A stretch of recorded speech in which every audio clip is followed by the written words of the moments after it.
Hey, campfire crew, let's get it on.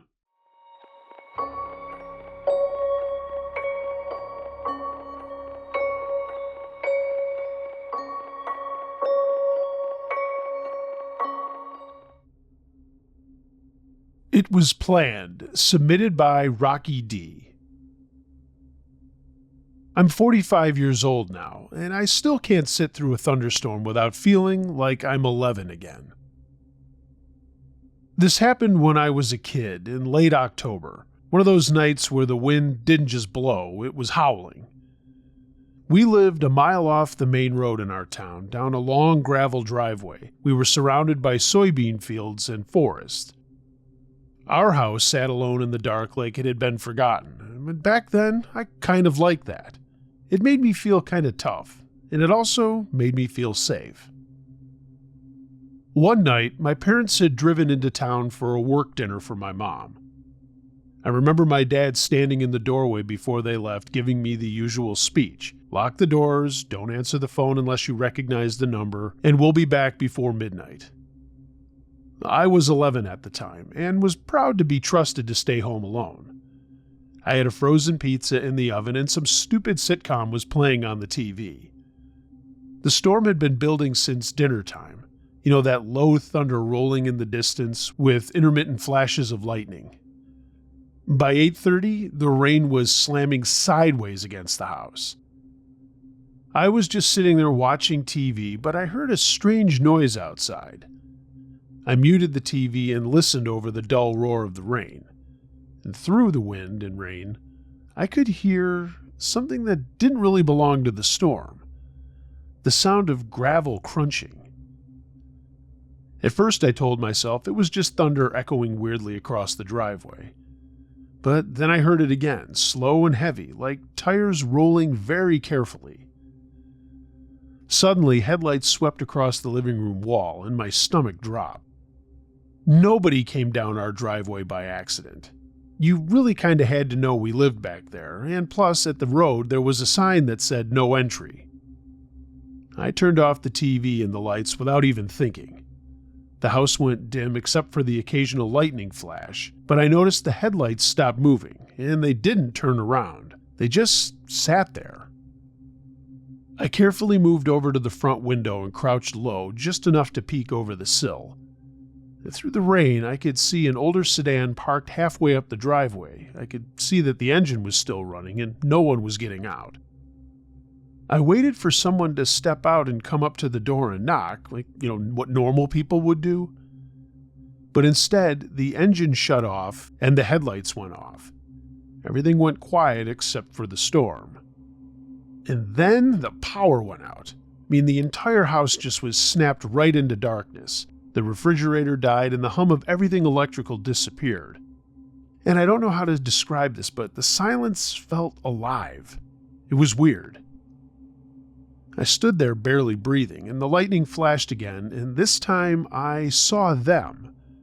Two figures walking towards the house, a man and a woman. They weren't running from the storm, they were moving kind of deliberately, with their heads down and hands tucked into their jackets. I saw the woman point towards the side of the house, and I dropped to the floor so fast that I scraped my elbow on the coffee table and almost yelled out. My brain couldn't catch up with what I was seeing. They were adults, and I didn't recognize them right away. We were out in the middle of nowhere during a storm, and after killing their headlights, I figured, they're not lost. They were coming up to this house for a reason. I crawled towards my parents' bedroom on the first floor, and I knew something most kids probably didn't. My dad kept a .45 in his nightstand. He'd showed me it once, not really how to use it, just that it was there for, quote, emergencies. In my 11-year-old mind, this felt like an emergency. As I said, everything was pitch black, and another lightning strike lit up in a white strobe, and for a split second, I saw shadows moving past the side windows of my parents' bedroom. They were already near the house. My hands shook so badly I could barely pull open the nightstand drawer, and I felt around until my fingers touched the cold metal. I picked the .45 up, and it was heavier than I remembered. I didn't check it, I didn't rack anything, I just held it the way I'd seen in the movies. both hands, finger nowhere near the trigger because even at 11 I knew that much. That's when I heard glass shatter somewhere in the house, and I froze. It came from what I thought was the back in the kitchen. I quietly slid into my parents' closet and pulled the door almost closed, leaving just enough of a gap to see into the bedroom and the bedroom door. My heart was beating so loud, I was certain whoever these people were, they'd hear it. And I heard their footsteps walking around inside the house, slowly and carefully. I heard a man's voice, low and irritated, say, "Told you they'd be gone." And the woman answered, "Just hurry up." I could hear drawers opening and cabinet doors slamming. I could hear things hitting the floor. And they weren't whispering because they weren't afraid. They thought they were alone. Lightning flashed again, and I saw a shadow pass the bedroom door, and then the doorknob turned. I tightened my grip on the gun so hard my knuckles actually hurt, and I heard the door creak open. The man stepped in first, and even though it was very, very dark, I could tell that he was tall and he was wearing a baseball cap. He walked straight to my dad's dresser and started pulling drawers out, just dumping things everywhere. The woman followed to my mom's dresser and was shining a flashlight across the room, and the beam passed over the closet door and kind of stayed there for a minute. I stopped breathing. She took a step closer, and I remember thinking, this is it. This is where I could die. The closet door moved an inch, and then red and blue lights exploded through the bedroom windows. Sirens were wailing loud and sudden, and the woman screamed out, "Oh my God!" and the man cursed, "Shit, let's go." They bolted, and I didn't move. I couldn't move. I was scared out of my mind. I just stayed there in the back of that closet long after the house went quiet again. And eventually I heard more footsteps and then my dad's voice. "Hey, kiddo, you okay? It's me. It's okay. It's Dad." I don't remember dropping the gun. I just remember my dad opening the closet door and pulling me out and holding me so tight I could barely breathe. The police had caught these two before they even made it back to their car. And it turns out it was a couple who lived about a mile away on the other side of the fields. I guess they'd been struggling with money, and the storm knocked out power across half the county. They decided it was the perfect cover to rob isolated houses. The police learned they'd been watching ours for weeks and knew my parents' schedules. What they didn't know was that our nearest neighbor had seen headlights sitting halfway up our driveway during the storm and thought it looked suspicious. Mr. Green called the sheriff's office, and that call probably saved my life. The officers later told my dad that the woman had a purse, and in it were tools, rope, and duct tape. I didn't sleep in my own room for months after that. And even now, 3 decades later, storms still hit me differently. When the power flickers, my chest tightens, even though I'm a grown man with kids of my own that I need to protect. I've told this story only a handful of times, and I'm hoping you'll read it. Most people think of break-ins as something that happens in cities. They picture dark alleys and apartment buildings, but isolation can be its own kind of vulnerability. Out in the country, when the lights go out, it's really dark.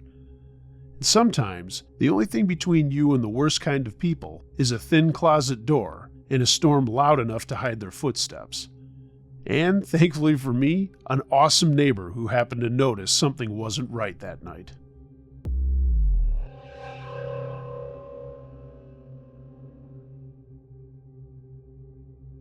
Earl, submitted by Angelo X.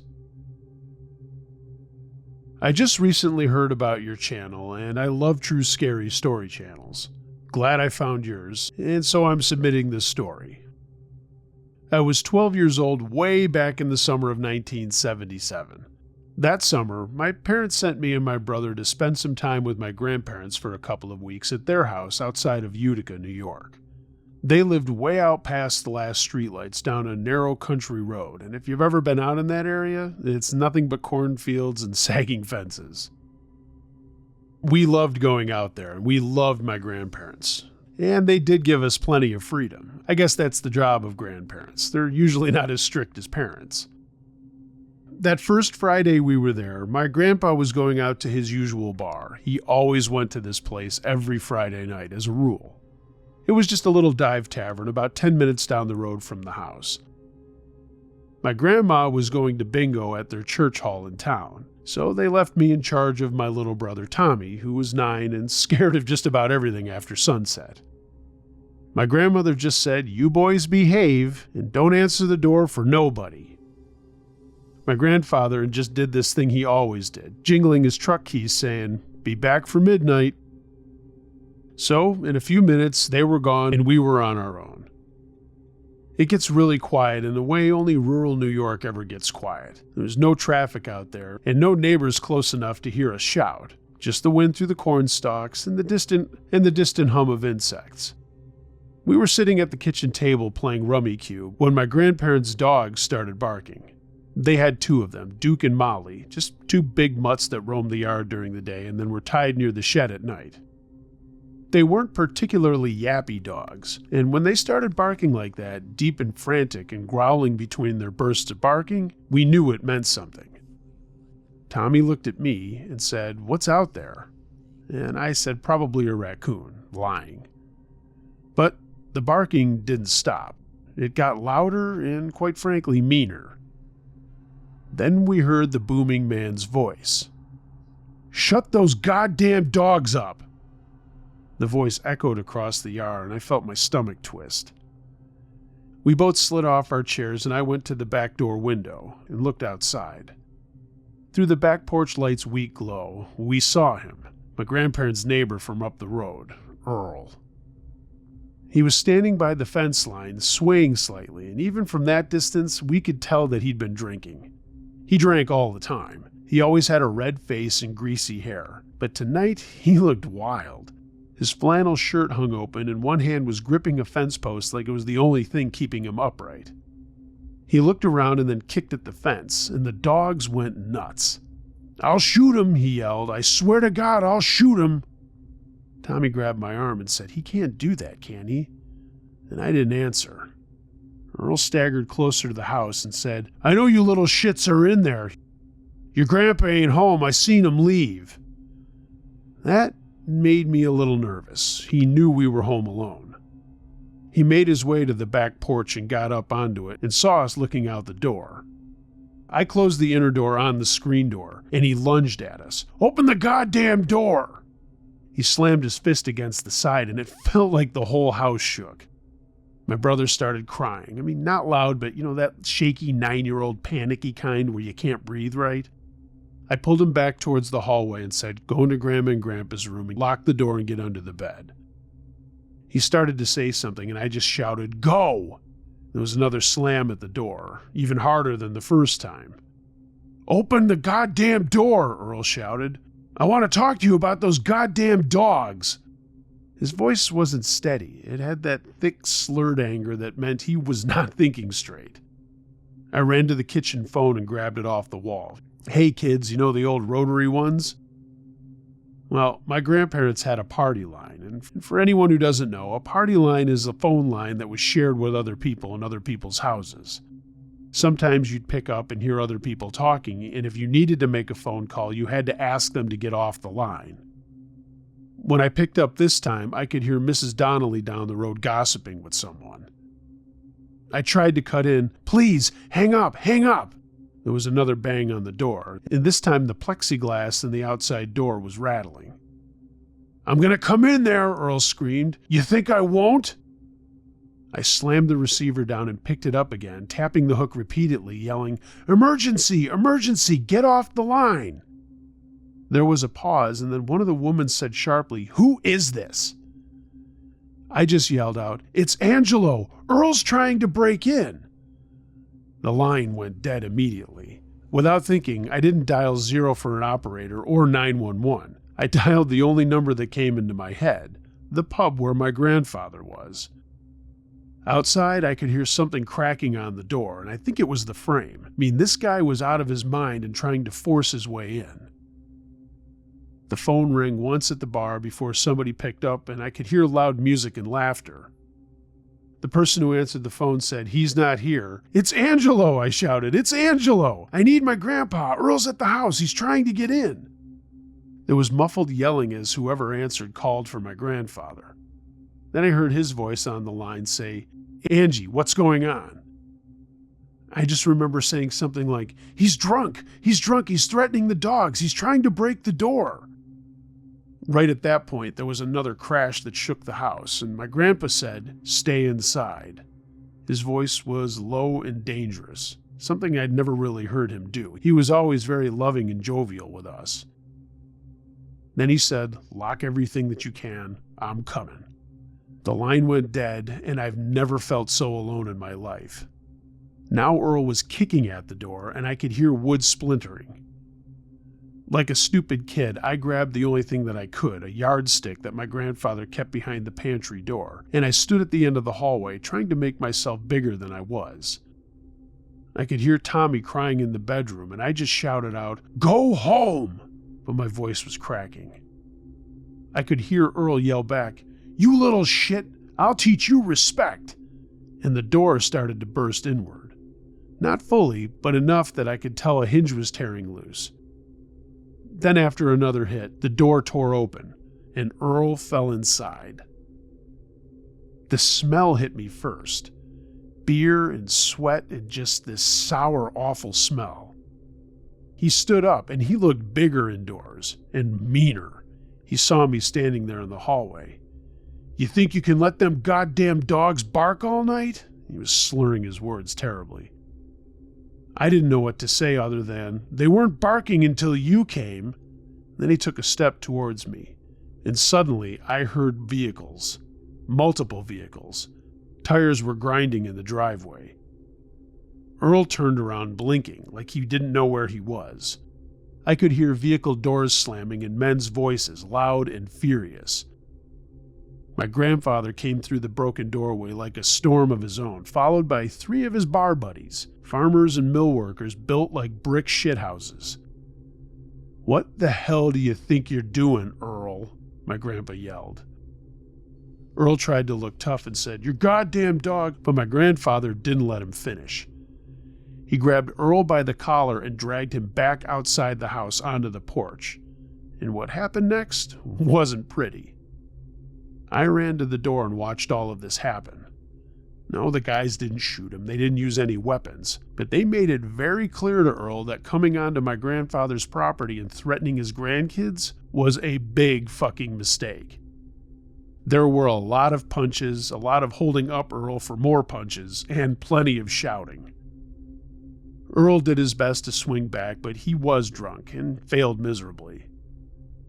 Finally, he was knocked flat onto the dirt. I saw my grandfather lean over him and say something that I couldn't hear. It was just low and calm, which was somehow scarier than my grandfather yelling.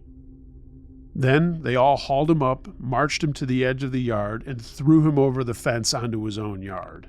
I remember thinking they looked like a bunch of lawmen handling a criminal in an old western. I just stood there frozen in the doorway until my grandfather came back inside. He looked at the broken door, then at me, and said, "You boys okay?" I nodded and told him where Tommy was, and he called for Tommy to come out. At that point, I was a pile of goo. My legs were shaking so bad I had to lean on the wall. Tommy ran out, grabbed my grandfather around the waist, and shortly after that my grandmother came home, furious and pale when she saw the damage. The sheriff came out later, but no one pressed any charges. That's just how things worked out there back in 1977. Earl never stepped foot on my grandfather's property again. In fact, he avoided my grandfather and grandmother like the plague. But I'll never forget that night, and the smell of that guy in the kitchen, the way he said that he knew my grandparents weren't home. I look back at it and kind of laugh about it, but it was still scary, and it still bothers me to this day. Just a kid holding onto a yardstick, feeling too small and trying to be a wall between my little brother and the meanest guy I'd ever seen. My grandfather taught me a big lesson that night. I didn't have to be the oldest or the biggest to be the bravest. It just meant that I had to do the right thing. Till the day he died, he told me I did.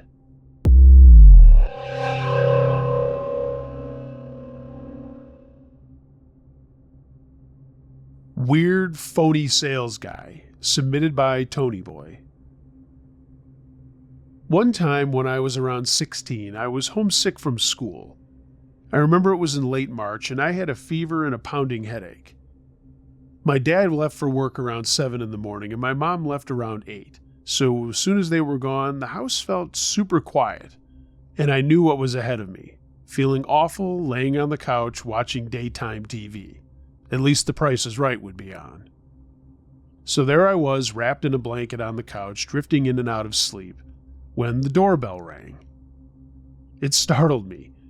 We don't usually get random visitors during the day. I mean, the Amazon guy and FedEx guys never ring the bell. The UPS guy maybe does once in a while, but for the most part, nobody ever rings or knocks. I just laid there not moving, thinking, well, they'll probably just go away and assume that nobody's home. But the bell rang again, longer this time. Then came the knocking. At first it was 3 slow, deliberate raps, but then it became rapid fire. I thought maybe there's an emergency in the neighborhood and maybe it's one of my neighbors that needs some help. So I forced myself up and walked to the front door, staying to the side of the window so I wouldn't be fully visible. Through the narrow strip of glass that we had there, I saw a guy standing on our porch. He was wearing jeans and a plain gray jacket, no logo, no badge, just had a clipboard in his hand tucked to his chest. I opened the door just a few inches, keeping the chain latched, and said, "Yeah?" He looked at me and said, "Afternoon," and seemed to be looking over my shoulder into the house. He went on saying, "I'm in the area giving free estimates on hardwood floor refinishing. I'd like to come in and give you one." I looked at him and said, "Sorry, we don't have any hardwood floors. It's all carpet and tile." He tilted his head slightly and said, "You sure? Most of the homes in your neighborhoods do have at least some hardwood floors." I was not feeling well and I was annoyed, and I said, "Buddy, I'm sure." I started to close the door, and I could see that he wasn't going to leave. He kind of shifted his weight and looked me up and down and said, "Your parents home?" And there it was. My throat went dry, but I said, "Yeah." "Well, I'd like to speak to them," he said. And I replied, "Sorry, they're busy." And finally he smiled. But this was not a friendly smile. It was this thin, creepy, weird smile. He started his shtick back up again and said, "I just need to step inside, take a quick look. Won't take more than a minute." As firm as I could, I said, "No, we don't have any hardwood floors." And again, he leaned closer to the door and said, "You sure about that?" Every alarm bell in my head was now going off, and I said, "Look, I'm sure. You need to leave." And for a second, we just stared at each other, and then he asked quietly, "You're home alone, huh?" That was it. I said no and shut the door in his face. I stood there for a second, and he just said out loud, "All right," and he stepped back off the porch. I stood there listening for a few seconds, and there was nothing going on outside. But then I heard footsteps, not on the porch. I could hear him walking up our driveway along the side of the house. I ran to the front window and looked through the blinds, and saw him as he was making his way around the corner, walking down the side of the house towards the backyard. He wasn't looking at a clipboard checking addresses, and I glanced up and down the street quick. I didn't see anything. There was no marked vehicle out there, no van with a company logo. There was nothing. As far as I knew, he hadn't driven there. So I grabbed my phone and called my dad first, and it went straight to voicemail. And I heard a sound behind me. Tapping. I turned and saw that he was tapping on the side windows with his clipboard, kind of like testing them. He moved slowly from one to the next, and I started to get angry and scared. I saw him as he went back into our backyard, out of sight, and a second later, I heard him at the back door. I ran upstairs to my parents' bedroom closet and grabbed my dad's Byrna pistol. It's one of those non-lethal pistols, but it still does pack a wallop. I sat there gripping it and went back downstairs, and then heard him fiddling at the back door again. Finally, he shouted out, "Hey, open up!" I had my phone in my hand and called 911. The person answered, and I said, "Hey, there's a guy trying to get in my house. He said he's selling floor refinishing, but I told him we don't even have hardwood floors. The operator told me officers were on the way, but then everything downstairs went quiet. I sat there in silence. And that's all there was, silence. I went to my parents' bedroom at the back of the house and looked down into the backyard. There was no sign of the guy. I didn't hear him walk away or run away or anything. He just seemed to disappear. The police arrived a few minutes later and searched the neighborhood, but they didn't find anything, and they didn't see anyone matching his description. They went to the houses next door and across the street, but either no one was home or didn't report that a man had stopped to talk to them. The officers then asked me if he left a card or a brochure or anything like that, and I said no. He just kept asking if I was home alone. And that's the part that always stuck with me. I mean, he didn't argue about the floors other than the time that he said that most of the houses in my neighborhood had hardwood floors. And he didn't really push the sales pitch. He just really seemed to want to get inside. And once he knew that I might be home alone, that's when he started testing the windows and went to the back door. My dad finally got my voicemail and came home for the rest of the day and stayed with me the next day when I was still home sick. The weirdo that was trying to get into the house never came back.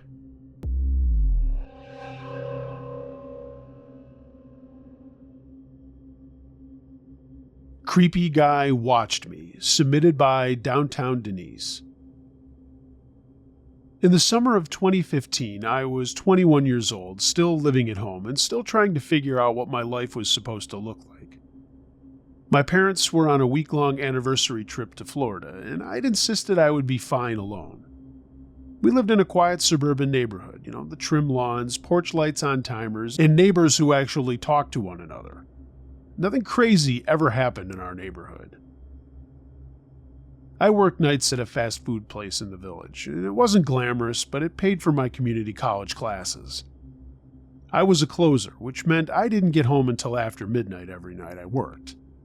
The third night that my parents were gone, I pulled into the driveway around 1:45 in the morning, and the air was thick and humid, with crickets buzzing in the trees, and every house on the street was dark. I remember for some reason I was sitting in my car for a second longer than usual, scrolling on my phone because the house just looked kind of creepy for some reason. But I finally went inside and locked the door behind me and then flipped the deadbolt. I checked the back door too, and that was locked, and I set the alarm. I microwaved some leftovers and then watched mindless TV, trying not to think about how loud the house felt without my parents breathing and footsteps in it. At around 1:30 a.m., I turned everything off and went upstairs to my bedroom, and that's when I heard it. A soft thud.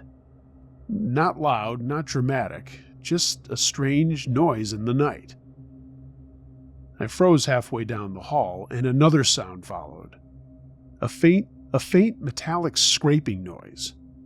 And I could tell it was coming from downstairs, and the best I could tell it was coming from the back of the house. My heart started beating faster, but I told myself it was probably nothing. I mean, our house did creak, and the AC kicked on and off all the time. Then I thought maybe something even fell over on the patio in the back. Then I heard a distinct rattle, the handle on our back door. I listened again, and it rattled again, harder this time.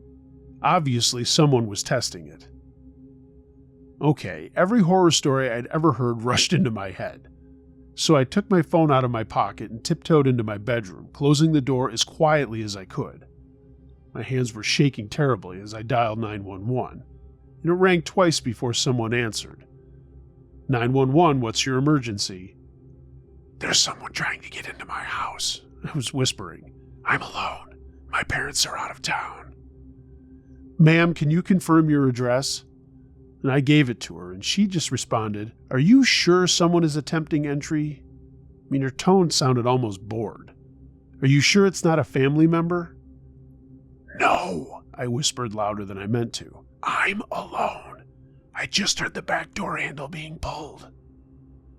There was a pause, and I heard her talking to somebody in the background. Do you see anyone? No, I'm upstairs. I just hear them. I heard the rattling start again, and it was way more violent this time. It was loud enough to hear upstairs, so I kind of held my phone out so she could hear it. That could be the wind, she said. It's not the wind, I hissed at her. It's the door. Then came a loud crack and some glass breaking. Did you hear that? Whoever it is just broke something. They broke the glass. Ma'am, I'm going to need you to calm down. In my mind, I said, calm down? Hey, fuck you, lady. I am calm, I whispered, though I was anything but. My whole body was vibrating. Another pause, and finally she said, officers are on their way, stay on the line. I crept to my bedroom window and peeled back the curtain just enough to see the backyard, and I noticed the motion light was on.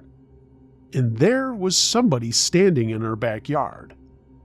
A man in a dark hoodie, just standing at our back door, one arm inside where the small pane of glass had been shattered, and I could tell he was reaching for the deadbolt. What terrified me, though, was that he wasn't rushing. He looked unbelievably patient, like he knew he had time. I stumbled back from the window, my stomach flipping. He's in the backyard. I can see him, I whispered into the phone. He broke the glass and he's trying to unlock the door. Can you describe him? The dispatcher asked. I don't know. It's dark. He's wearing a hoodie. I think he's white. Medium build. I don't know. Then another pause. Ma'am, our officers are responding to a lot of calls tonight, so this may take a few minutes. I thought once again, holy shit, a few minutes. And then I heard the deadbolt make a very heavy metal clunk. The door creaked open, and I knew he was inside. I could hear his footsteps on our kitchen tile. I wanted to scream into the phone, but only whispered, he's inside! Stay hidden, the operator said, finally sounding like she was taking things seriously. Is there somewhere you can secure yourself? I locked my bedroom door and shoved my dresser in front of it, not caring if I was making any noise. The footsteps moved throughout the house. Then the footsteps stopped, and I heard a voice. Hello? My blood ran cold. His voice sounded almost friendly. Hey, his voice said a little louder. I know you're here. My mind almost snapped. He started up the stairs, each step creaking under his weight, and I pressed myself against the wall, just staring at the door as if I could hold it shut with my eyes. The operator was still talking to me and asking questions, but I was not responding. Her voice in my head sounded like it was a million miles away. The footsteps reached the top of the stairs, and then there was silence, and then a soft knock on my bedroom door. Don't do this, I whispered. Another knock. Denise, this voice said. I dropped the phone. How did this person know my name? Denise, the voice said again, gently. I just want to talk. I felt like my body was caving in on itself. And then I recognized the voice, and it clicked in the worst possible way. For that moment, I was convinced I knew this guy was a customer at the restaurant I worked. He was a regular, maybe mid-20s. He always came in late in the evening, always asked if I was working, and he seemed to linger by the counter longer than necessary, always this big smile on his face, and always asking small questions about my schedule. If I interacted with him, I just brushed him off. You learn to brush things off as a woman. Denise, he said again. His tone sounded kind of different. I've been watching you. I know you're alone. Then my door handle jiggled. I snapped. I played softball in high school, and I still had an aluminum bat I kept in my closet. I climbed onto my desk beneath the window, holding it, and the window overlooking the front yard looked like my only escape route. And then I thought, maybe if I just screamed loud enough, maybe somebody in the neighborhood would hear me. Then I heard him slamming his body against the door. The dresser scraped a little bit on the floor, but it held. Now all of a sudden he was shouting, losing that soft tone. Open the door! I just want to be with you! I was feeling this mix of rage and terror at the same time. I shoved the window open and started screaming at the top of my lungs, Help! Someone call the police! Help! I kept yelling that over and over again. And finally, I saw some porch lights flicking on across the street. I heard neighborhood dogs start to bark. And I didn't hear this guy in my hallway anymore. Then I heard one loud pound on the door, and his voice calmly saying, "You shouldn't have done that." Then I heard his footsteps running down the stairs, and then my back door slamming shut. I stayed frozen at the window, bat raised, until I heard the cars coming up our street. I knew it was the police. They saw me in the front window, and I said, "I think he's gone." And they asked if there was a door open, and I told them that the back door had been broken into. They came up into my room and took my statement, and one of the officers walked through the house and confirmed the broken glass and also that no one was in the house. The 911 operator's voice replayed in my head all night after they had left. "Are you sure there was nobody here? I mean, all those questions that she asked.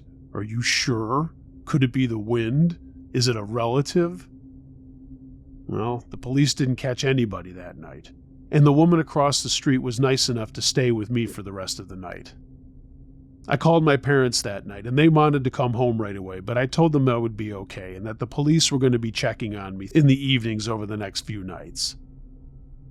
2 days later, this guy walked into the restaurant like nothing had happened. I happened to be working the register when I saw him.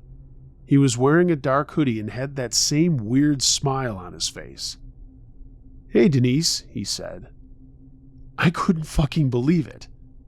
He stepped closer to the counter. Sorry I left pretty suddenly the other night. I couldn't catch my breath. My manager noticed my face drain of color and asked if I was okay, and all I could whisper was, "That's him." 2 of the guys I worked with realized what was going on, as everyone had been versed with what happened to me the couple of nights before. My manager immediately called 911, and these 2 burly guys that I worked with blocked the doors so the guy couldn't leave. This time, the police response was faster. And this guy didn't even try to run. He just stood there staring at me as officers handcuffed him. "I just wanted to talk," he kept saying. They found photos of me on his phone and pictures that he'd taken of me in the parking lot at work, from across the street from my house, all over the place. Apparently, he'd followed me home more than once. And I guess he somehow knew my parents were gone because he must have seen their car leave with suitcases. Even now, looking back, at 32, I still double-check every lock in my house before I go to bed at night.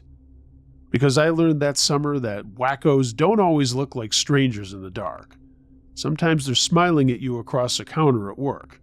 And sometimes they even know your name and when you're home alone.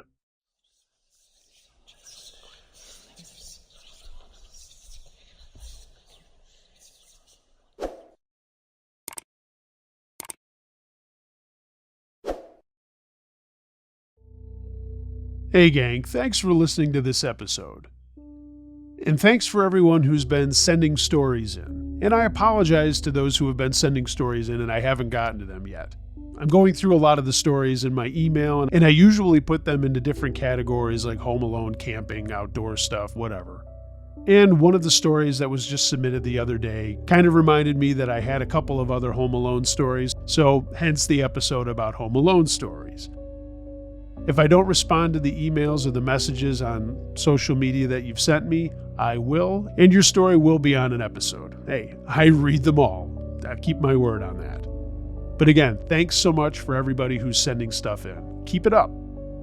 Also working on something a little bit different. I got a couple of emails about one of the stories from the Valentine's Day special, and I'm wondering how I want to handle it. It involves actually someone who thinks they know someone in one of the stories. So I'll see if I can get permission to share any of that. And if I do, it's kind of an interesting little tale.